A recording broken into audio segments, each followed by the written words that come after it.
tranquillement aller chercher les chiens. Ouais.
Bonsoir tout le monde. Good evening everyone. C'est un réel plaisir pour nous de vous avoir ce soir dans cette belle salle du théâtre Cercle Molière pour célébrer ensemble la 14e édition de concours de la Fosse au Lion présenté par le Conseil de développement économique des municipalités bilingues du Manitoba. Alors, je me présente. Je suis Manuela Ejake et j'anime tous les dimanches soirs dès 18h05 sur les antennes de la télé de Radio-Canada un magazine culturel qui s'appelle Connexion. Et on parle de création artistique, mais aussi de toutes les activités culturelles qui se passent dans nos communautés francophones. Mais ce soir, je suis aussi votre animatrice ou maîtresse de cérémonie. Et dans ce cadre, je vous prie, mesdames, messieurs, de bien vouloir mettre vos téléphones sur silencieux. Merci.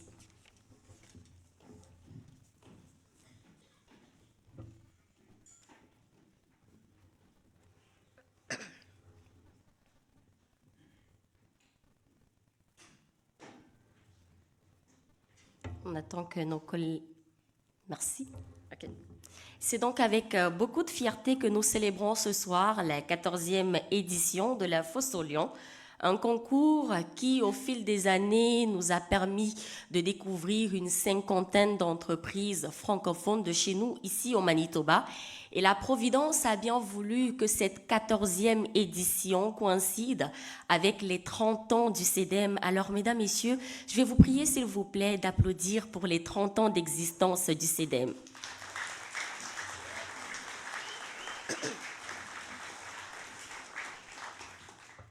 C'est donc un CEDEM qui se positionne au fil des années comme un accompagnateur, un soutien pour nos entreprises locales ici au Manitoba. Et donc, comme il est de coutume, traditionnellement parlant, chaque année, nous avons 4 finalistes qui se présenteront devant les 3 membres du jury ici présents, qui, eux, auront la lourde charge de choisir l'entreprise gagnante, bien évidemment en se basant sur des critères bien établis. Alors, il est important pour moi, avant de continuer, de souligner que les terres sur lesquelles nous sommes réunis ce soir sont visées par le traité numéro 1 et sur la partie de la nation métisse. Mais avant de continuer, comme on dit chez nous, à tout seigneur, tout honneur, il est important pour moi d'appeler sur scène Monsieur Pete Turenne, président du comité d'administration du CEDEM, pour un mot de bienvenue. Merci.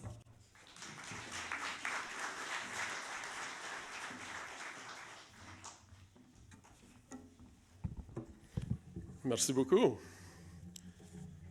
OK, nous voici la 14e édition de la Fosse au Lion, un événement qui célèbre l'audace, la créativité et l'esprit entrepreneurial de notre communauté.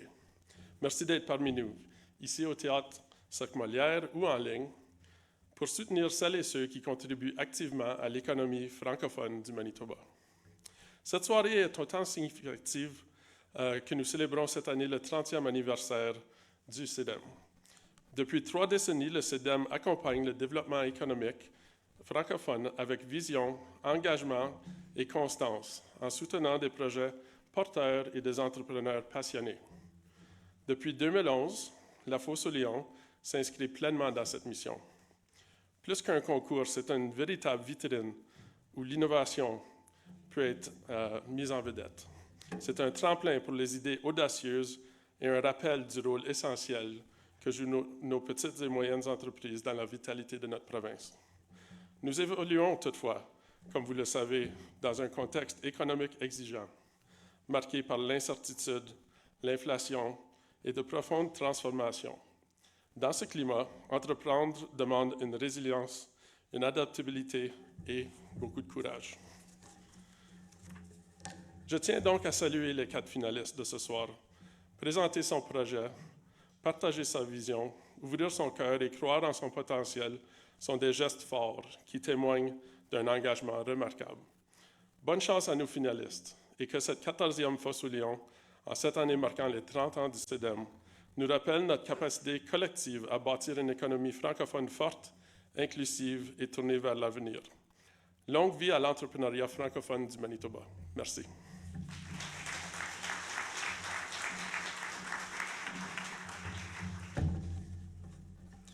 Merci beaucoup, Monsieur le Président. Maintenant, je vais vous présenter les 3 membres du jury qui ont le sort de nos 4 finalistes entre leurs mains. Alors, on a tout d'abord Monsieur Youssef Bezaou. Monsieur Youssef Bezaou est titulaire d'un doctorat obtenu en finance, autant pour moi, obtenu à l'Université de Paris, 1er Panthéon, Sorbonne.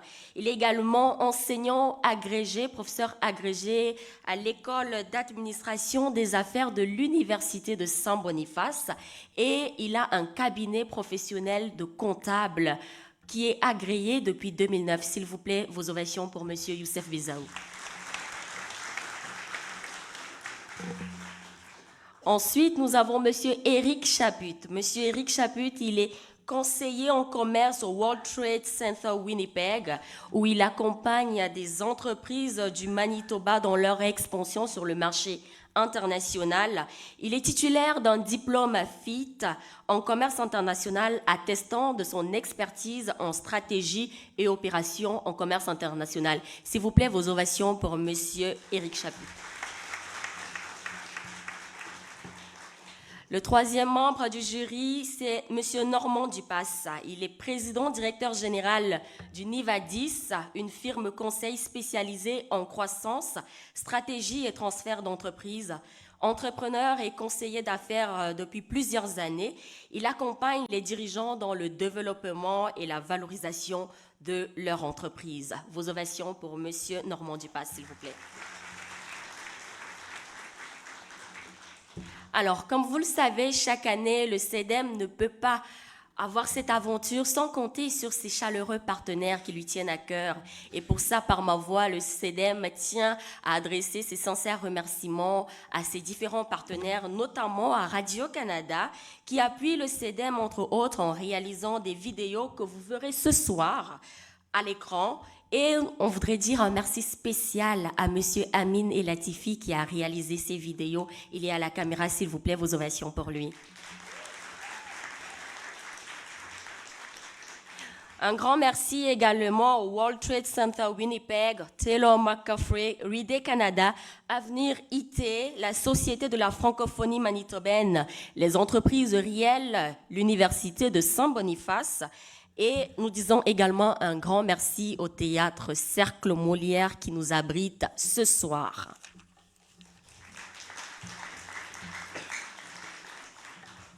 Alors, avant d'être ici, il y a eu tout un processus pour en arriver là, à la finale de ce soir. Il fallait déposer des dossiers, des candidatures. C'est ce que nos 4 finalistes ont fait. Et chacune de ces candidatures a été évaluée par un comité. Et ce comité est composé des membres, des gens de la communauté d'affaires. Alors, le comité a siégé, a évalué et a choisi 4 finalistes, parmi lesquels nous avons 4 entreprises, notamment Monument Brunet de André Vignon-Tessier, Pop-Up Reach de Espoir Kajabika, Sun Certified Builders Cooperative Limited de Eric Gosselin et The Prairie Alchemist de Cindy Broughton. S'il vous plaît, on applaudit pour nos 4 finalistes.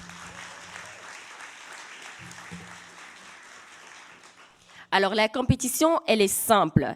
Chaque présentation commence par la diffusion d'une vidéo de gracieuseté par Radio-Canada, bien évidemment. Ensuite, on a l'argumentaire éclair de chacun de nos finalistes. Et par la suite, nous avons une question pour chacun des membres du jury. Est-ce que vous êtes prêts, mesdames, messieurs? Je veux vous sentir ce soir. Est-ce que vous êtes prêts? Merci beaucoup. Alors, on va commencer, si vous êtes prêts. Je voudrais juste rappeler que nous avons notre amie Mariette qui est dans la salle pour nous rappeler les temps. La limite des temps, c'est très important. Donc, voilà. Donc, si vous êtes prêts, on va commencer. C'est parti. La compétition commence avec la vidéo de présentation suivie du pitch de André Vignon-Tessier de Monument Brunet. Des ovations pour lui, s'il vous plaît.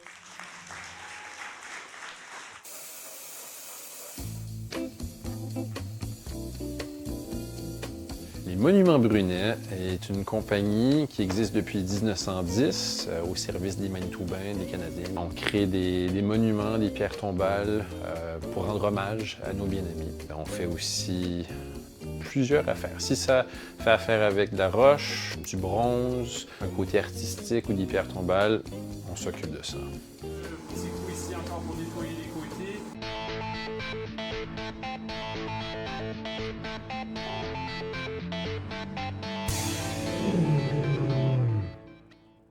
On offre plusieurs services. Alors, la majorité de notre service, c'est la création, la conception et l'installation de nouveaux monuments de pierres tombales, mais aussi l'ajout de dates de décès ou l'ajout de nouveaux poèmes. Mais aussi, on fait plein d'autres travaux qui ont à faire avec du sablage et des pierres. On a 2 designers. On a notre travaillant principal qui va s'occuper de créer la pierre. Puis là, on a les 2 individus qui installent les pierres. Un client va soit nous appeler pour procurer de l'information ou ils vont venir à notre bureau avec leur requête. Là, on crée des designs, des ébauches. Une fois que le client approuve ce design-là, on passe à la création et la conception du monument comme tel. La pierre, ça va dans la machine à sandblaster qui ronge, qui mange dans le granit poli pour créer l'inscription. On a le diamond etching c'est comme un tatouage, c'est une petite aiguille à diamant qui fait du pointillisme. Ça nous permet de créer une photo réelle sur le granit. Puis une fois que c'est tout prêt, là, on peut aller au cimetière ou à un autre endroit pour installer le produit final. Et le travail est fait. La famille Brunet, Charles, mon employeur, dans le passé, était la 3e génération des monuments Brunet. Son père et son grand-père, son grand-père a commencé la compagnie en 1901.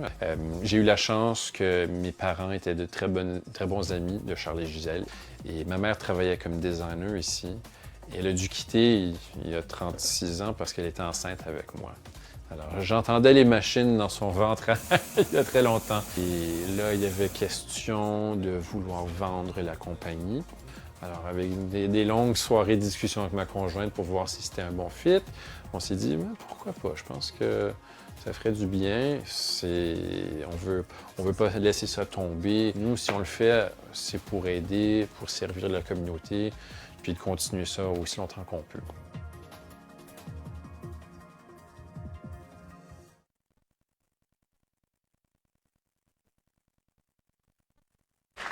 Merci, bonsoir. Merci d'être là à la 14e édition de la Fosse aux Lions 2026.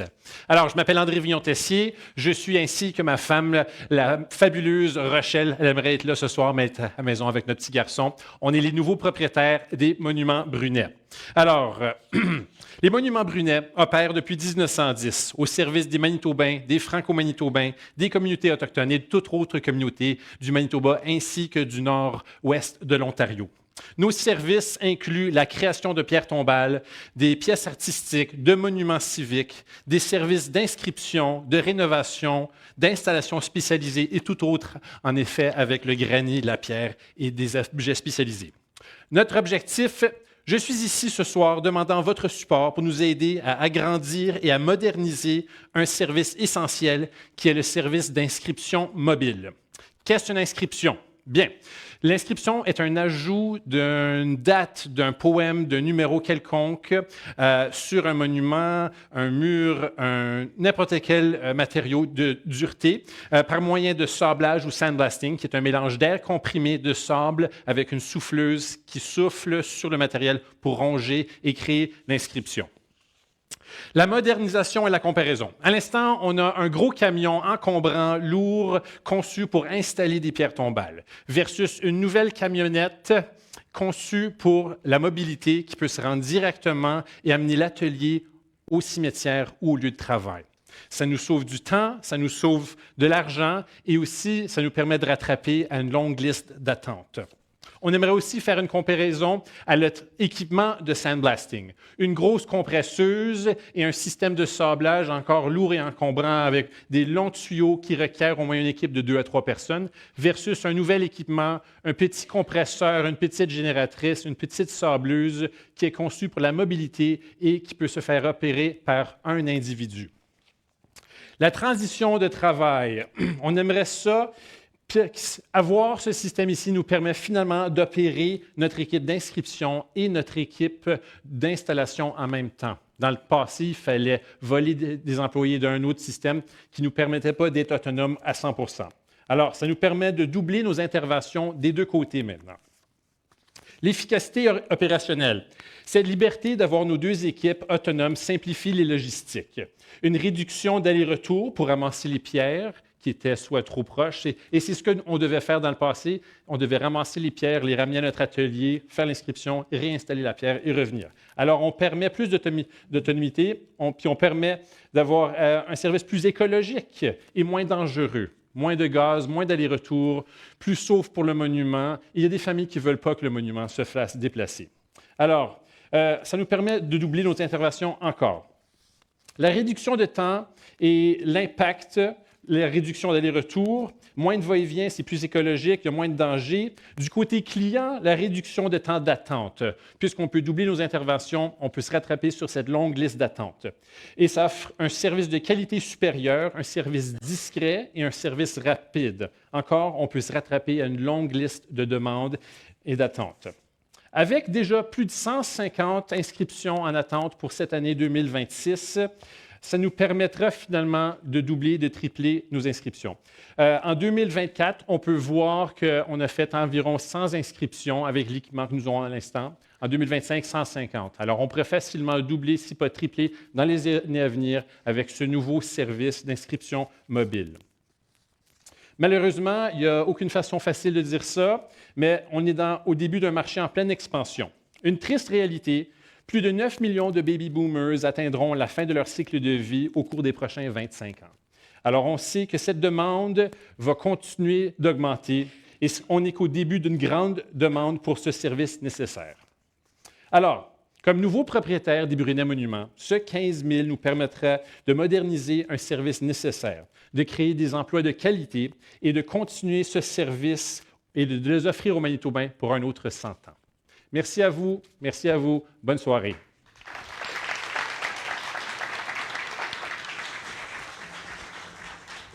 Merci beaucoup. Alors, c'est maintenant le moment, c'est le tour des juges. On devait poser des questions. La nervosité, je m'excuse. Okay. Alors, c'est au tour des juges de poser leurs questions. Chaque juge, je rappelle, a droit à une question. Allez, messieurs, vous avez le candidat devant vous. Excellent. Salut, André. Salut. Moi, ma demande, c'est que tu as mentionné à plusieurs reprises au niveau de la liste d'attente. Et puis, comment est-ce que tu prévois de structurer la croissance de ton entreprise pour t'assurer que tu n'as pas cette liste d'attente dans le futur? C'est ça, exactement. Mais avec le succès de ce système portable, comme j'ai dit, on pourrait doubler le montant, se rattraper sur cette longue liste d'attente. Puis à ce point-là, on serait capable d'un peu plus jauger. Puis au lieu d'essayer de se rattraper, on pourrait adresser la demande comme ils viennent. Parce que c'est juste aussi une longue liste d'attente qui date depuis l'année passée, l'année d'avant même. Et il y a aussi, dans le passé, l'année passée, il y avait un employé ou une personne qui offrait ce service de mobilité qui travaillait pour les autres compagnies compétitrices. Et il a dû arrêter. Alors, ça a vraiment mis toutes les compagnies dans un gros pétrin. Alors, il faut remplir ce vide. Merci. Merci beaucoup. La présentation et le pitch est très intéressant. Moi, ce qui m'intéresse, c'est comment vous allez fructifier. Vous l'avez dit, l'investissement de 15 000 va vous permettre d'acquérir la camionnette. C'est ça. Et les 3 000 pour la publicité, l'inscription et ainsi de suite. J'ai vu que vous avez 75 et plus de clients en attente. En Ontario aussi. Est-ce que cette camionnette va vous permettre justement de réduire cette liste d'attente, pas simplement au Manitoba? Exactement. Et en Ontario? Et quel revenu supplémentaire par rapport à ce que vous faites actuellement, ça va vous permettre? Autrement dit, seriez-vous capable de me dire le retour sur investissement? Cet investissement. Et qu'est-ce qui vous a empêché d'aller au-delà, d'avoir une deuxième camionnette à travers un crédit ou un investissement personnel? Pourquoi vous attendez la fosse au lion pour avoir ça? Mais comme je dis, on est des nouveaux propriétaires de la compagnie. On l'a acheté en 2023. On a les mains très pleines avec des prêts pour l'achat de la compagnie. Et là, une camionnette, à l'instant, on ne veut pas trop gonfler trop vite. Parce que aussi, trouver un employé qui sait faire le sablage, ça ne se trouve pas tout partout. Il faut entraîner sur site. Alors, il faut qu'on grandisse tranquillement, pas vite. Mais avec la demande à l'instant, on a dû envoyer des clients à d'autres pourvoyeurs parce qu'on ne pouvait pas compléter toute la demande. Elle était tellement énorme. Alors, il y a facilement une façon d'agrandir, de doubler nos profits avec ce côté inscription. Puis là, si ça marche bien, on peut embaucher une deuxième camionnette, une troisième. On verra. OK. Eric Chapuis, belle présentation. Ma question était que tu parlais beaucoup d'agrandir. Moi, je travaille dans le commerce international. Est-ce que tu vois Monument Brunette agrandir la compagnie Alt Manitoba? Je sais que tu as parlé de l'Ontario. Est-ce que tu vois faire cette aller dans en Vancouver, Alberta, est-ce que tu peux voir est-ce que c'est faisable? Il y a des petits défis avec ça parce qu'à l'instant, dans l'Ouest canadien, il y a une grosse compagnie qui opère dans la Colombie-Britannique, l'Alberta, la Saskatchewan et même l'Ontario et le Québec. Alors, les Monuments Brunet ont été un peu un pilier, une lumière contre cette grosse compagnie et on a pu les empêcher de rentrer au Manitoba. Comme j'ai dit, on a un agent de vente dans l'ouest, le nord-ouest de l'Ontario et déjà, le plein Manitoba, parce qu'on fait service au nord, au plus grand nord du Manitoba et toute la province. Alors, à l'instant, rester avec ce qu'on a, puis pouvoir se rattraper à la demande, ça serait notre premier point. Et là, l'expansion en Saskatchewan, déjà, on a des petits projets et des gros projets, et ils sont en processus. J'en ai en Saskatchewan, mais je veux desservir, je veux accommoder tout ce qui se passe à l'instant avant de croître, parce que, comme on sait, on peut gonfler, puis des fois, on manque de place. Là, je peux partir? Oui. Merci à vous. Merci à vous. Bonsoir. Pour de vrai. Merci beaucoup, André. En tout cas, après le bruit des machines d'André Vignon, maintenant, on va accueillir la deuxième présentation qui est suivie du pitch du deuxième finaliste, qui est Espoir Kajabika de Pop-Up Reach. On applaudit, s'il vous plaît.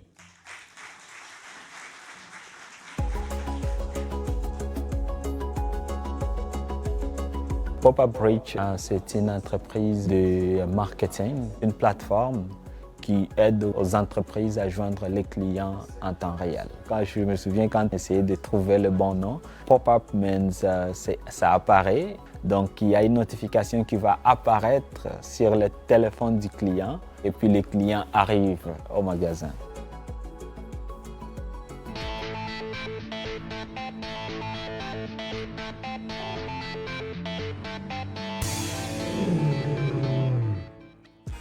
Bonjour, je m'appelle Espoir et je suis le fondateur de Pop-Up Reach. Le problème qu'on essaie de résoudre, on essaie d'aider aux entreprises, aux petites entreprises à joindre les clients en temps réel. Quand le client télécharge Pop-Up Reach, il a la possibilité de voir toutes les promotions donc dans leur rayon où ils sont, toutes les entreprises qui ont des promotions dans leur rayon. Le chef d'entreprise, pour lui, il a l'application pour juste montrer qu'il a des promotions en temps réel, je peux dire. Et à Pop-Up Reach, Samuel Oyedeji, c'est vraiment mon cofondateur aussi. Avec lui, il travaille beaucoup plus sur l'amélioration de la plateforme, le développement de la plateforme. Il y a un bug ou il y a des choses qui ne fonctionnent pas. Donc, il fait tout ce qui concerne le code et gérer tout. On a aussi Dademu qui travaille, c'est notre designer. Si on a des pages à faire, on a une interface à faire, on va donner l'interface. Donc, elle va donc dessiner, donc nous montrer l'aperçu et aussi elle est beaucoup plus dans l'expérience client. Puis nous avons Emmanuel qui fait le marketing. Donc pour lui, il fait des annonces sur Facebook, sur Instagram. Donc nous aide vraiment à avoir beaucoup de clients et aussi donc promouvoir toutes les promotions que nous avons sur la plateforme. Mon background, quand je suis venu au Canada, je voulais faire la chimie nucléaire. Donc je suis parti à l'Université de Manitoba. J'ai fait Biosystems Engineering. En 2020, il y avait COVID. Avec la COVID, j'ai commencé ma première entreprise qui s'appelait Book My Spot Now. Et c'est là où j'ai décidé que non, en fait, je vois peut-être que je peux faire mieux dans l'informatique que dans la chimie. J'ai d'abord appris sur YouTube. J'ai appris sur YouTube, sur Udemy. Après ça, j'ai dit non, mais je vais vraiment avoir un certificat. Je suis parti à l'école, à Red River. Maintenant, je suis en train de finaliser et nous sommes là. Android was approved, but Google.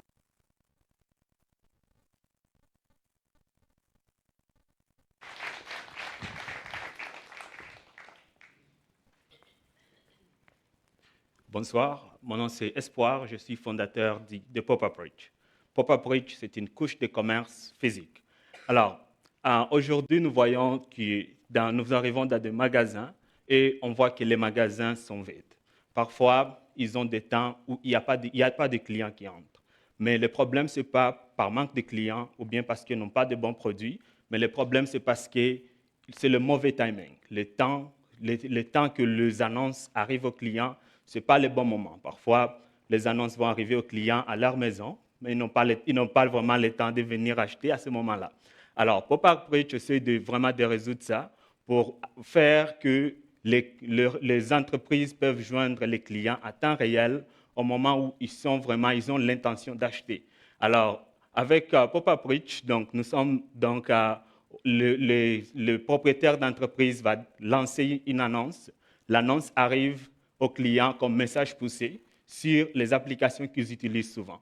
Alors, donc avec Pop-Up Reach, donc, nous savons aujourd'hui que donc le marketing n'est pas encore à temps réel, mais toute autre chose est à temps réel. Tout le monde utilise toujours le téléphone, tout le monde est sur son téléphone, partout où ils passent, ils sont sur le téléphone, mais le marketing n'est pas vraiment à temps réel. Alors, donc, à Pop-Up Reach, on résout ce problème-là en créant une plateforme où les chefs des entreprises peuvent créer les annonces et lancer leurs annonces à temps réel. Donc, ils ont une possibilité de choisir une rayon entre 100 et 500 mètres pour envoyer seulement les annonces dans un rayon qu'ils ont choisi. Donc, ça leur permet vraiment de joindre aux clients au bon moment, le temps qu'ils sont vraiment dans leur rayon pour pouvoir acheter et venir pour augmenter leur chiffre d'affaires. Alors, donc, Pop-Up Reach fonctionne dans une loupe. C'est une loupe qui est à 4 étapes. Première étape, on détecte quand il n'y a pas assez de clients qui arrivent dans l'entreprise.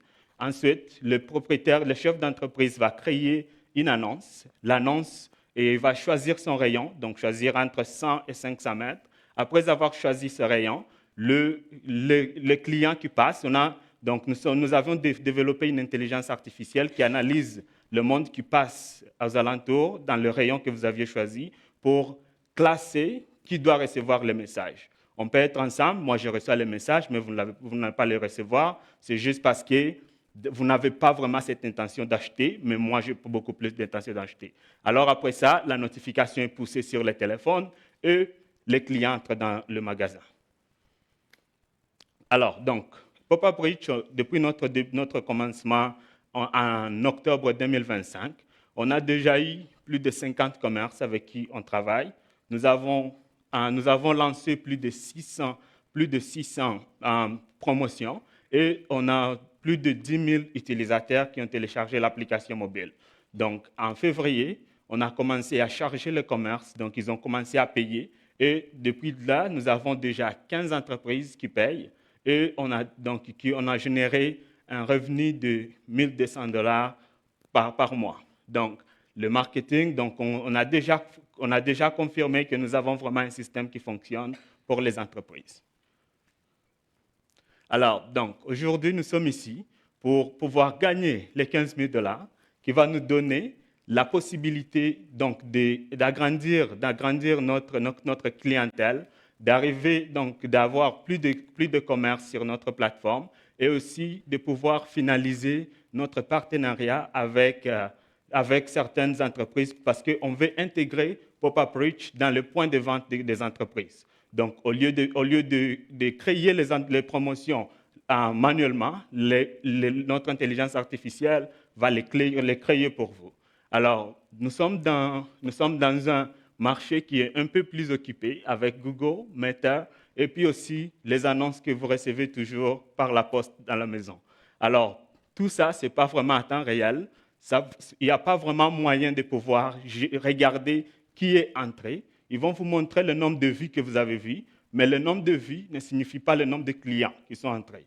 Ils vont vous montrer peut-être combien de personnes ont vu, mais ça ne montre pas vraiment qui est entré dans votre magasin.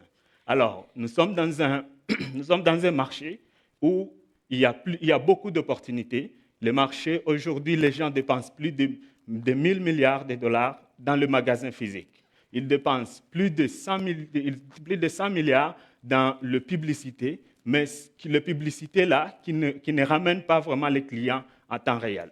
Donc, plus de 90% de ce marché-là ne résout pas le problème du client pour les temps faibles de l'entreprise. Donc, c'est le marché que Pop-Up Rich essaie de transformer.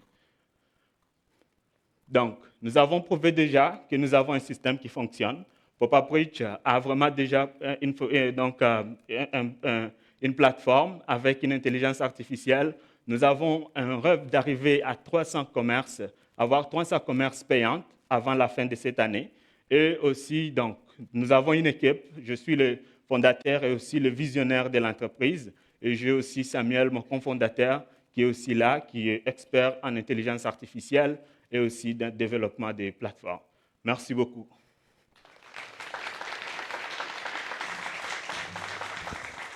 Merci beaucoup, Espoir. Merci beaucoup. Alors, messieurs les membres du jury, vous pouvez prendre la parole pour poser toutes vos questions, mais une question, je précise. Tout d'abord, félicitations pour l'idée, elle est très intéressante. Moi, ce qui m'intéresse, c'est les chiffres, essentiellement le ratio. Le ratio LTV sur CAC, long-term value over the cost of acquisition of the client, c'est-à-dire la valeur à long terme du client sur le coût. Normalement, une entreprise très performante, haut de gamme même, ce ratio devrait être entre 5 et 10. Vous avez lancé le ratio à 30 pour 1. Est-ce que c'est basé sur des données réelles ou c'est juste des projections parce que c'est une start-up et vous pensez atteindre ce niveau-là dans combien de temps, combien d'années? OK, je vais juste m'assurer que j'ai bien compris la question. Donc, vous voudriez savoir combien ça nous coûte pour avoir un client et la valeur du client sur notre plateforme. Et le revenu que génère le client pour vous sur la durée. Il me semble que vous avez opté pour une durée d'à peu près 14 à 15 mois pour un client. Oui. Donc, votre ratio, il sort à 30 pour 1.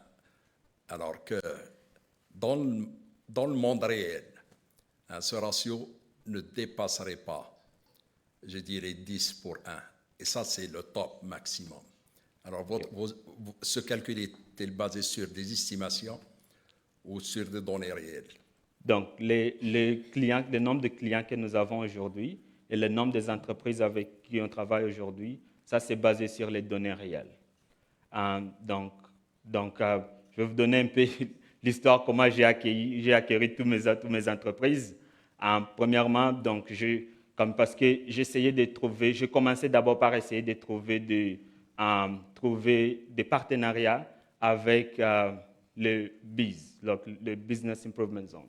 Mais c'était vraiment très difficile d'avoir quelqu'un marcher. Donc, ce que je fais, je pars dans l'entreprise.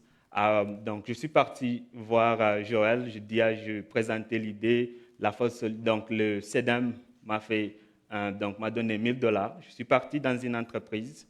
Le matin, quand ils ont beaucoup de clients, j'achète donc des beignets ou bien des cafés je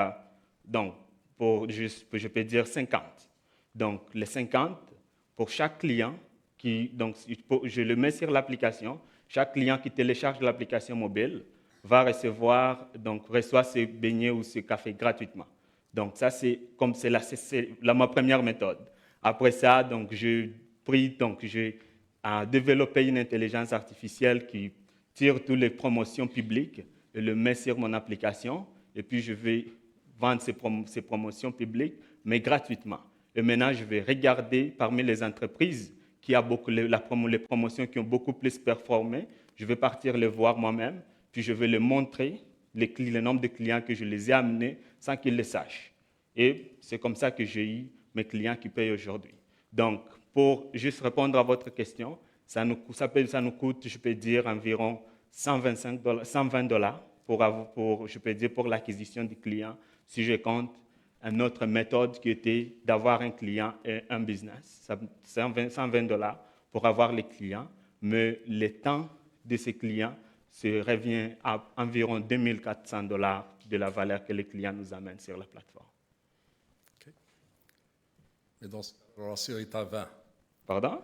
Le ratio est à 20. Si vous dites 2400 sur 120, c'est 20. Ce n'est pas 30. Okay. Ça, c'est juste la déformation du comptable hein, qui arrive. C'est bon. Je suis désolé. C'est bon.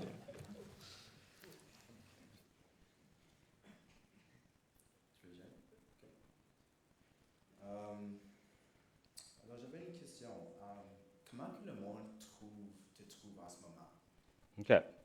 Alors, donc, nous avions un problème d'abord parce qu'on avait un marché.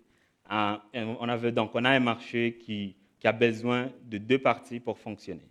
Donc, pour que les entreprises puissent voir de la valeur, on doit avoir des clients. Pour qu'il y ait de valeur pour les clients, doit avoir des entreprises. Donc, ça, on l'a brisé. J'ai trouvé une autre méthode. Donc, j'ai trouvé une méthode où je peux aujourd'hui envoyer des notifications sur les applications que les gens utilisent toujours. Donc, aujourd'hui, on envoie maintenant, donc, moi, la seule partie, je me focalise seulement sur les entreprises. Et puis, mes notifications arrivent sur les applications que vous utilisez toujours, comme Instagram, Facebook, Google. Donc, on a développé une intelligence qui intercepte le Google Search. Si, par exemple, quelqu'un est dans un rayon où nous avons une entreprise qui fonctionne là, vous tapez peut-être pizza. Si on a une entreprise de pizza qui est déjà là, vous allez recevoir les promotions immédiatement quand vous tapez. Donc, au lieu d'utiliser Google Niami, que les gens utilisaient souvent, maintenant, si vous tapez seulement, la notification apparaît sur votre appareil. Donc, c'est ça.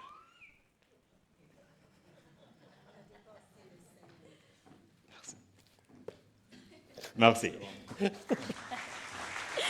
Mariette. Désolée. Alors, on a eu le plaisir d'avoir Espoir avec nous. Maintenant, on va accueillir, et j'espère qu'on va rester dans les temps, on va accueillir le troisième finaliste qui est Eric Gosselin de Sun Certified Breeders Cooperative Limited. Vos ovations, s'il vous plaît.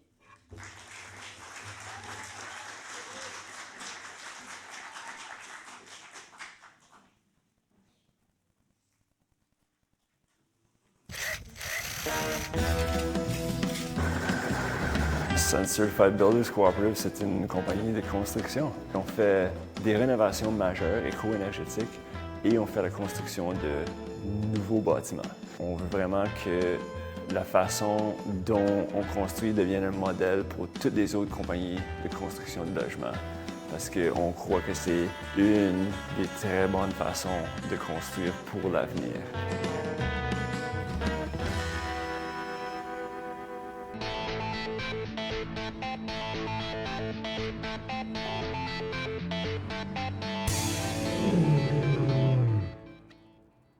Bonjour, je m'appelle Eric Gosselin.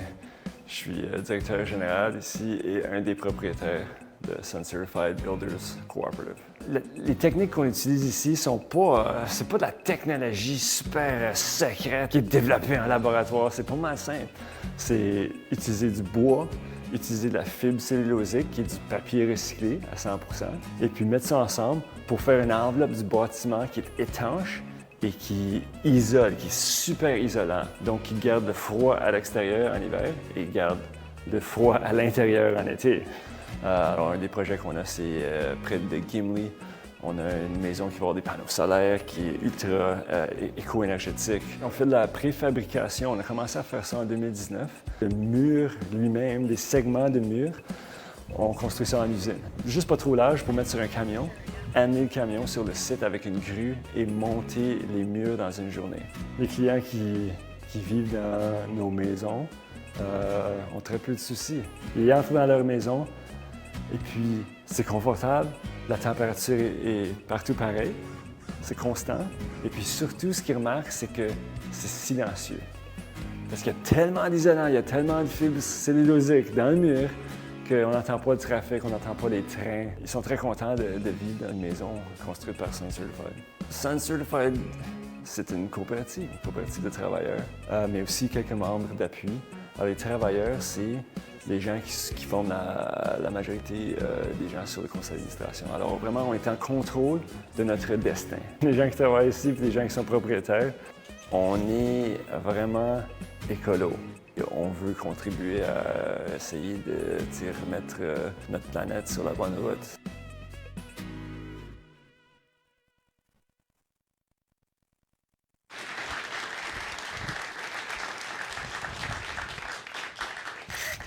Merci, bonsoir. On va la regarder encore. Aujourd'hui, c'est le 22 avril. C'est la journée de la Terre. À chaque année depuis 1970, le 22 avril, on pense à la planète sur laquelle on vit. À Sun Certified Builders Co-op, c'est la journée de la Terre à tous les jours. Quand on entame un nouveau projet, on réfléchit, on discute, on cherche et on trouve la meilleure façon d'offrir un logement durable, confortable et abordable à long terme. On pense sérieusement au domicile qu'on construit et on pense sérieusement à notre domicile à tous, la planète Terre. Lorsqu'on construit, il y a un élément qui est très important pour nous, nos enfants et les générations futures. On le sait, il faut absolument réduire notre empreinte écologique. C'est pour ça que nos matériaux et nos méthodes modernes de construction réduisent drastiquement les émissions de gaz à effet de serre comparé à la norme dans l'industrie de la construction. Pourquoi est-ce qu'on veut remporter le Grand Prix ici à la Fosse-aux-Lions? Il y a une crise du logement à Winnipeg. Eh bien, il y en a aussi une au rural dans les autres municipalités bilingues du Manitoba. Sun Certified Builders Co-op veut répondre à l'appel. Avec 15 000 $, on veut faire des plans architecturaux d'un bâtiment multilogement ultra-écologique. Le design serait fait en concertation avec le CDM, l'AMBM et des décideurs sur le terrain dans les municipalités bilingues. On en arriverait avec des plans pertinents qui seraient calcables et multipliables dans n'importe quelle municipalité bilingue du Manitoba. L'idée, c'est d'avoir une carte de visite détaillée qui démontre le potentiel de construire avec Sun Certified Builders Co-op. Alors, on veut produire un dossier qui comprend le plan extérieur et intérieur du multilogement, le coût de construction estimé, un tableau des épargnes que les propriétaires et les locataires vont toucher, les avantages en termes de confort, acoustique, hygrothermique ainsi que la qualité de l'air, et le budget carbone du bâtiment comparé à un bâtiment équivalent standard. On veut être capable d'apporter ce dossier dans les municipalités bilingues et le partager avec les décideurs locaux, que ce soit un développeur privé, un fournisseur de logements abordables ou une coop d'habitation. On veut leur dire, voici un multilogement évolutif à portée de main qui est abordable à long terme, qui est confortable et qui est durable. On veut démontrer avec ces plans et ces données qu'il est possible de mieux construire. C'est réaliste, c'est économique, c'est écologique, c'est pour aujourd'hui et pour les générations futures. Merci.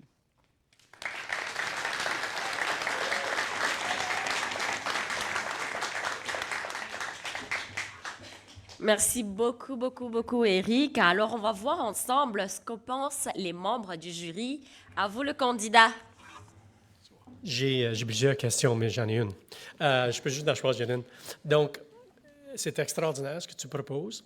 Comment est-ce que tu vas gérer la capacité de production pour assurer que la qualité de ce que tu bâtis est toujours maintenue?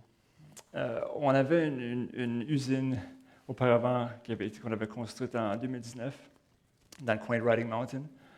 Puis avec cette usine-là, on pouvait faire à peu près 12 maisons par année. On n'en faisait pas 12 parce que la demande n'était pas là, mais la capacité était là. On a vu qu'il faut augmenter notre capacité, alors on a acheté une usine dans le North End, ici au Manitoba, à Winnipeg.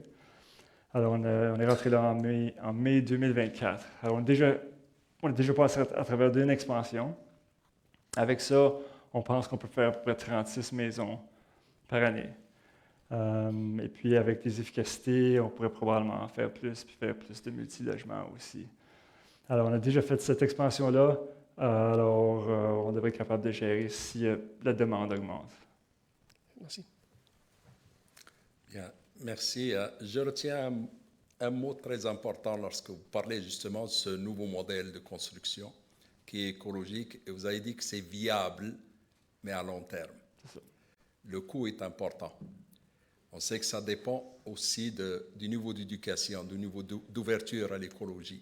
Le marché est immature.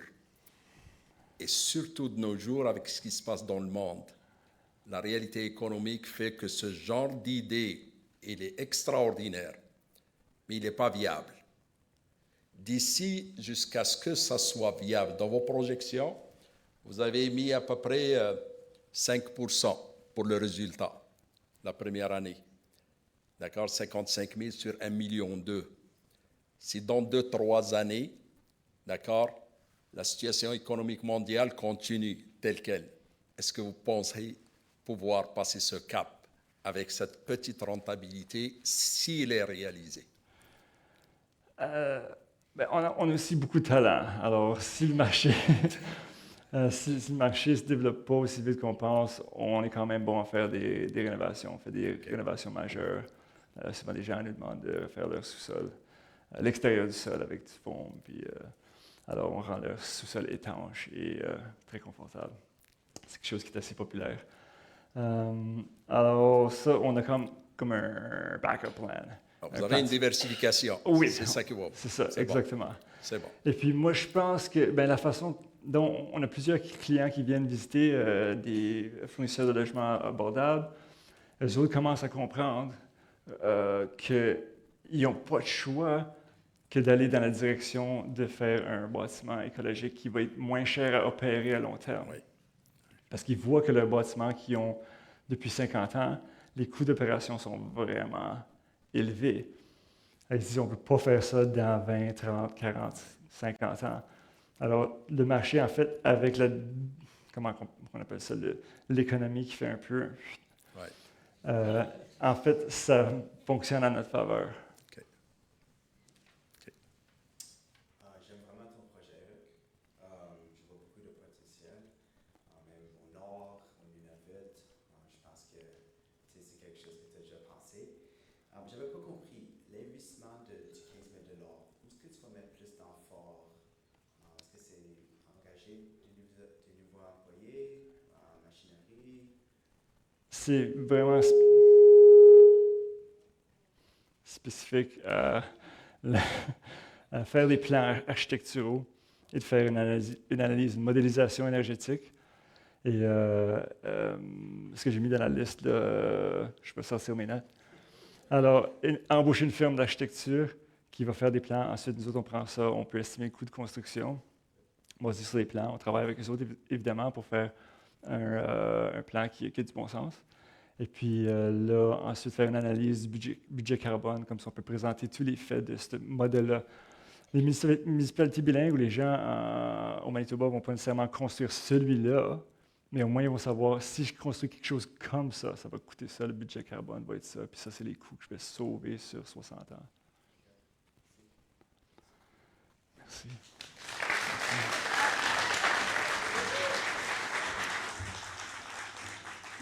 Merci beaucoup, Eric, pour ce beau projet qui nous rappelle l'importance de garder des gestes éco-responsables et nous pousse à une maturité écologique beaucoup plus accentuée.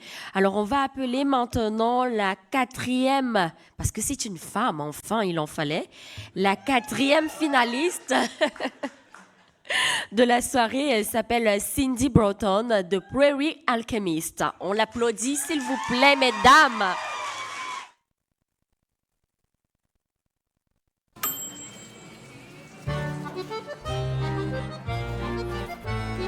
Prairie Alchemist est un café ici à Saint-Malo.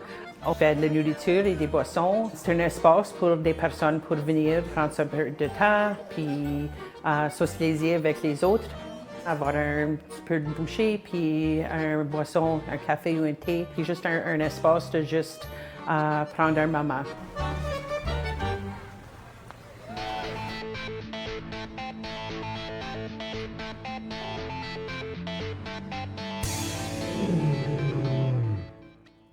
Bonjour, je suis Cindy Broughton, puis je suis la propriétaire ici au Prairie Alchemist.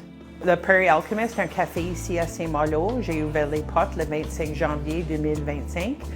Ça fait 1 an que je suis le propriétaire ici. On sert des boissons, du café, le thé, des sandwichs, des flatbread naan pizza. On fait aussi des soupes chaque journée. Chaque journée, on a un soupe différent. Le thé, on a 21 différents thés. Moi, je suis la seule qui fait la nourriture ici. Puis Shelley, puis Lauren, elle fait les boissons, puis le till. So, the Prairie Alchemist, c'est le seul café ici à Saint-Malo. Il y avait vraiment une nécessité d'un espace comme the Prairie Alchemist ici. C'est évident. Chaque journée, notre communauté ils viennent ici. On a les familles qui arrivent, on a nos générations d'âgés, on a les enfants qui viennent avec leurs parents, on a les gens dans la construction qui viennent pour leur sandwich et leur café. Tout le monde vient ici au Prairie Alchemist. L'idée de le café est venue au fin de 2021. J'ai eu la mauvaise diagnostic de le cancer, puis ça m'a changé. J'ai fait mes traitements. C'est durant mes traitements j'ai pris mon degré dans herbology. J'avais un gros amour pour le thé. Puis je voulais avoir un espace ici à Saint-Malo que les personnes pour venir, soft place to land, puis un espace que tout le monde peut venir, une petite maison. J'étais peur de devenir entrepreneur, for sure. So, j'ai pris mon courage de demain, puis j'ai décidé que je vais le faire. Puis, on est ici.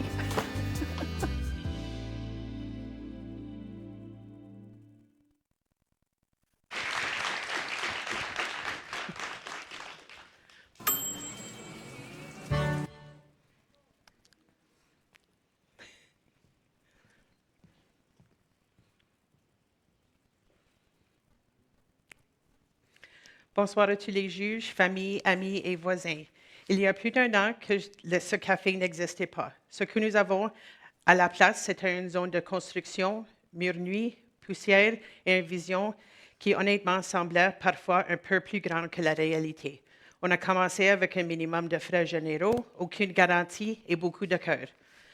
Pas seulement une fois, pas seulement pour l'inauguration, mais de façon constante et sincère au cours des 15 derniers mois, les habitants, les voyageurs, les familles des villes voisines et les visiteurs se rendent au parc provincial juste au bout de la route. Ils font tous partie de notre histoire. Le Prairie Alchemist n'a jamais été censé être juste un café. C'est personnel pour moi. C'est un espace construit avec l'intention, un endroit où les gens ont l'impression d'appartenir dès qu'ils franchissent la porte. Au cours de la dernière année, nous avons grandi d'une manière qui reflète ce bout. Pas du jour au lendemain, pas de façon explosive, mais de façon constante. Cette croissance constante m'a permis de réinvestir encore et encore dans le café, toujours en me demandant comment pouvons-nous améliorer les choses pour les gens qui franchissent nos portes. Nous avons organisé des événements communautaires, publics et privés. On nous a fait confiance pour organiser des moments signatifs, des événements où les gens célèbrent, où ils se ressemblent en période difficile. Un des moments forts pour moi a été traiteur pour la journée porte ouverte de la maternelle à l'école Saint-Malo. Faire partie de ces premiers souvenirs pour les familles, c'est quelque chose que je ne prends pas à la légère. Nous avons ouvert nos portes pour les collectes de fonds, soutenu des familles locales et fait des dons à des événements qui comptent profondément pour nous et notre communauté. Mais au-delà, ce n'est pas tout. Ce sont les moments qui quotidiens qui nous défient. Nous sommes à l'endroit où quelqu'un se retrouve un vieil ami qu'il n'a pas vu des années, ou une famille qui ressemble après une longue semaine, ou quelqu'un qui vient s'asseoir tranquillement avec un café et simplement respirer. Là où les célébrations ont lieu, où les gens viennent faire leur deuil, sachant qu'ils ne sont pas seuls. Ce n'est pas juste une entreprise, c'est un espace qui accueille les gens.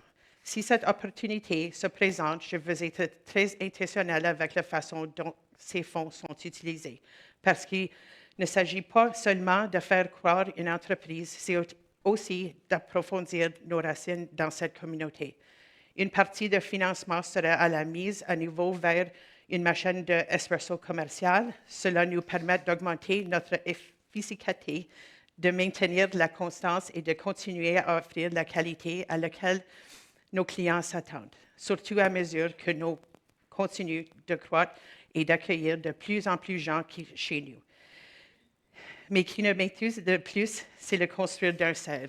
Cette serre nous permettra de commencer à cultiver nos propres légumes, ici même, frais, locaux et utilisés directement au café. Il s'agit de franchir un pas de plus vers la durabilité et de vraiment comprendre la nourriture que nous servent. Plus important encore, cela ouvre la porte de quelque chose de plus grand que le café lui-même. Nous voulons nous associer avec notre école locale pour créer des occasions d'apprentissage pratique, donnant aux élèves la chance de comprendre où vient leur nourriture, d'apprendre sur la sécurité alimentaire et de créer un lien avec quelque chose qu'ils peuvent cultiver et prendre soin d'eux-mêmes. Et tout aussi important, nous voulons impliquer les aînés dans notre communauté, les invite à prendre soin de la serre, à partager leurs connaissances, leur temps et leurs histoires.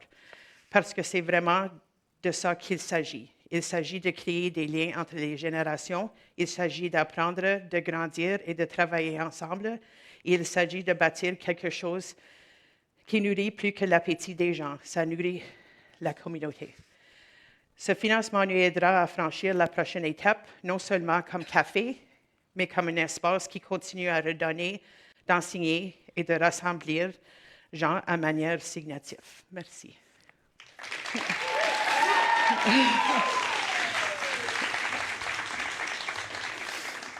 Merci beaucoup, Cindy, pour ce beau projet communautaire. Alors, place aux juges pour les questions. Chaque juge a une question, je précise. Merci. Belle présentation. Merci. Premièrement, tu as commencé une entreprise 1 an, tu dis? À 15 mois, oui. OK. Bon courage. Merci. Moi, j'ai fait beaucoup de touristes dans les petites communautés avec la Chambre de commerce du Manitoba. Alors, je comprends comment c'est quand tu parles de la communauté. Oui. Puis, moi, ce que je voulais savoir, c'est quoi tes plus gros défis en ce moment ici? Mon machine d'espresso. Vraiment. Maintenant, j'ai un, comme si, like a high-end residential. So, les filles font les boissons avec cette machine. It's incredible. Yeah. So, ma machine d'espresso, for sure, yeah. Et je voulais juste savoir l'agrandissement de la greenhouse. Est-ce que ça c'était ton idée ou Oui. l'idée? Okay. Yep. Yep. Merci. Merci pour le supplément d'information. Ça, c'est des données réelles, actuelles. Actuel, oui. Félicitations pour une première année. Merci beaucoup. Ça a l'air solide, une marge de 16%. Le cas de cette entreprise locale semble très solide et très ancré dans la communauté. Pour avoir réussi ça en l'espace de 15 mois, ça dénote d'un besoin important. Oui. Mon seul défi par rapport à ça, c'est que cette petite entreprise est intimement liée à votre personne. Je vous souhaite une longue vie, pleine de santé. Mais moi, je vois l'autre volet. Si vous tirez votre révérence, est-ce que vous pensez que cette entreprise va continuer dans la même lancée? Absolument. J'ai mes staffs sont ici, puis il est exactement comme moi. Exactement comme moi. On est une bonne équipe, and yeah. Excellent, belle présentation. Merci beaucoup. Moi, ma question, c'est au niveau de comment est-ce que tu penses d'augmenter tes revenus, pas seulement compter sur les gens qui viennent au magasin, qui viennent à l'établissement comme Yeah. C'est quoi So, les médias sociaux, c'est un gros affaire, for sure. Le fait qu'on a de machines d'espresso maintenant, il prend trop de temps.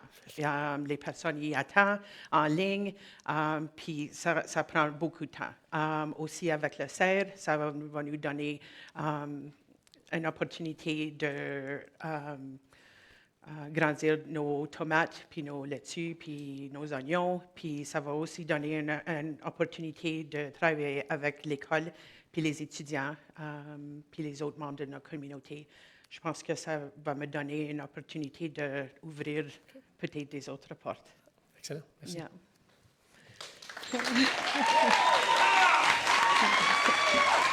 Merci beaucoup, Sylvie. Ben, félicitations à toutes les différentes entreprises diversifiées. On a vu des machines, on a parlé d'espace numérique, on a parlé de Cindy avec son beau projet communautaire et j'en passe. On a aussi eu cet espace vert construction. C'était très beau à voir. Mais merci à toutes ces différentes entreprises. Nos juges vont maintenant se retirer pour discuter et évaluer les différentes présentations. Et cette pause va durer environ une quinzaine de minutes. Pendant ce court entracte, on va donc être invité à sortir gentiment de la salle et on va se retrouver ici. À notre retour, on aura le nom du gagnant ou de la gagnante de la Fosse aux Lions 2026. Bonne chance à tous les candidats et à très vite. Merci.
Bonsoir et re-bienvenue. J'espère que la pause vous a fait du bien.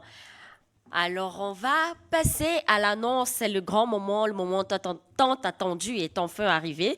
On va passer à l'annonce du gagnant ou de la gagnante de la Fosse aux Lions 2026.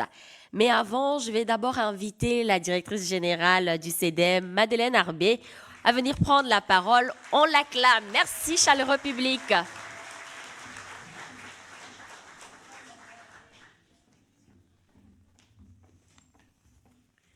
Je ne sais vraiment pas qui je devrais remercier de m'avoir mis avant l'annonce des gagnants. Alors, je vais garder ça bref. Bonsoir à toutes et tous. C'est un grand plaisir d'être avec vous ce soir pour célébrer l'entrepreneuriat, les entrepreneurs qui sont si importants, qui sont audaces et qui font la richesse de nos communautés francophones bilingues du Manitoba. Le CEDEM est vraiment fier du lancement officiel de son centre incubateur hybride, qui est une plateforme innovante développée en collaboration avec Niveau 10, qui est maintenant accessible. Ce portail permettra aux entrepreneurs d'avoir accès à des gammes de ressources concrètes, d'outils pratiques et de services d'accompagnement adaptés aux réalités des petites et moyennes entreprises qui desservent les municipalités bilingues et les communautés francophones qui vivent en situation minoritaire. Les 4 finalistes de ce soir ont d'ailleurs l'honneur de faire partie des premières entreprises. Effectivement, tous les anciens de la Fosse aux Lions, qui est vraiment au cœur de l'idée du centre d'incubation et la reconnaissance du besoin d'appuyer nos entrepreneurs. Depuis 3 décennies, le CEDEM soutient avec fierté les PME, véritable pilier de la vitalité économique de notre province. C'est avec beaucoup de fierté que nous poursuivons cette mission avec eux, aujourd'hui plus pertinent que jamais. J'aimerais aussi remercier encore une fois tous les participants de la Fosse aux Lions, au jury, Normand, Éric et Youssef, je vous remercie, ainsi que le CA, le public qui est ici ce soir en ligne et en personne, ainsi que le personnel qui sont ici avec nous. Pour finir, je veux remercier encore une fois nos précieux partenaires dont l'appui est essentiel à la réussite de la Fosse aux Lions. Effectivement, c'est grâce à ces collaborations avec nos partenaires que nous pouvons offrir une diversité de programmes et d'appui pour les entreprises en développement économique francophone. Merci à Radio-Canada pour la réalisation de ces magnifiques vidéos qui mettent en valeur le talent et l'audace de nos entrepreneurs. Merci également au World Trade Center, Winnipeg. Éric, merci d'être ici. Mais aussi, merci à World Trade qui nous appuie dans le programme, à Taylor McGaffrey, à Ready Canada, à Avenir IT, à la Société de la francophonie manitobaine, à l'entreprise réelle et à l'Université de Saint-Boniface pour leur engagement continu envers le développement économique de nos communautés. Enfin, un gros merci au Théâtre Cercle Molière de nous accueillir ce soir dans ce lieu emblématique de la culture francophone. Bonne chance à tous les finalistes et souvenez-vous, le CEDEM est là et sera toujours là pour vous accompagner. Merci.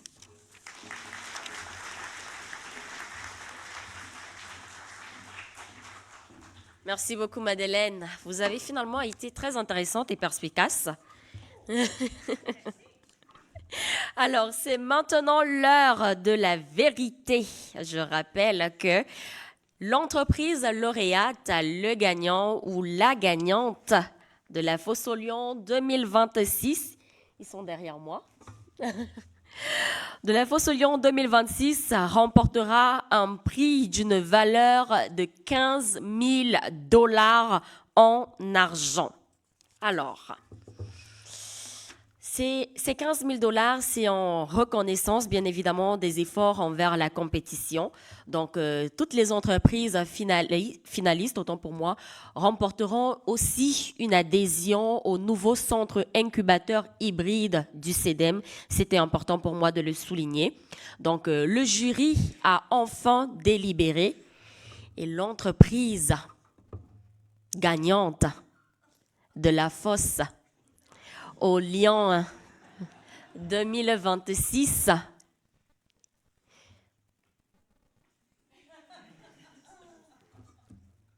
Suspense. Alors, le gagnant, la gagnante, le gagnant ou la gagnante. Je vous embête, je sais. Alors, on va y aller.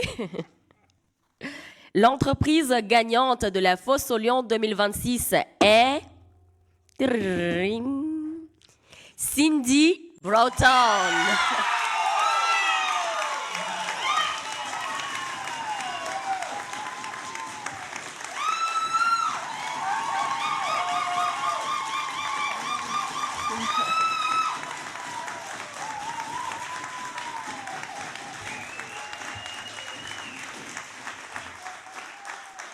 Merci beaucoup, chaleureux public. Mais avant la prise de photos, de la photo de famille, je tenais aussi à souligner que les autres entreprises ce soir sont loin, loin, loin d'avoir perdu, sont loin d'être perdantes parce qu'elles recevront chacune 750 $ du CEDEM en reconnaissance des efforts envers la compétition.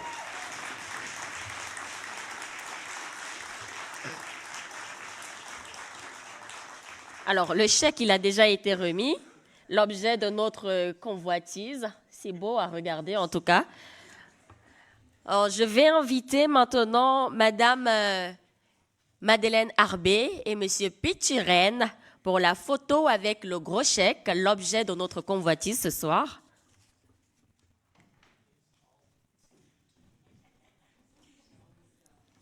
Pour la photo. Oui.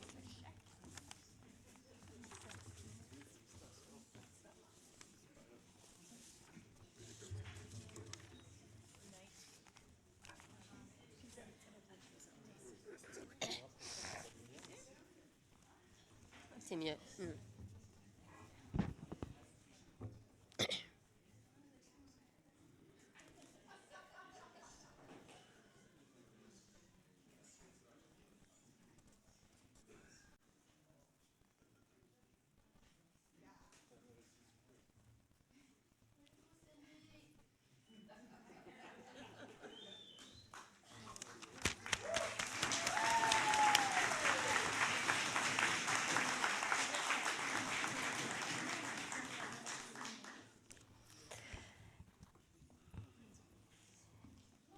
Vous l'avez bien mérité, Cindy. C'était un beau projet communautaire et humain surtout. Alors, je vais vous inviter, Cindy, à venir prendre la parole juste ici pour nous dire quelques mots. Oui. Vous n'étiez pas préparé à ça? Un petit discours.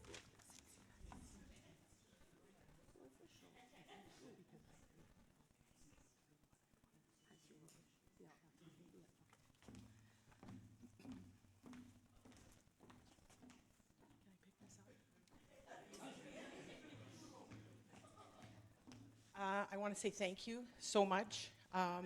French is not my first language. I don't know if you caught that. But if you don't mind, I would like to say what I need to say in English. I feel like I can get it across a little bit better. Thank you so much for this. Thank you so much for my community, for showing up, my family and my friends. This is very personal to me. I love my community. And this will give me the opportunity to continue showing up for my community in the way that my community deserves. I want to thank my staff. I have an unbelievable staff, and I definitely would not be able to do it without them. And they are all here tonight. I promise you, I will be doing good and great things with this. Thank you again.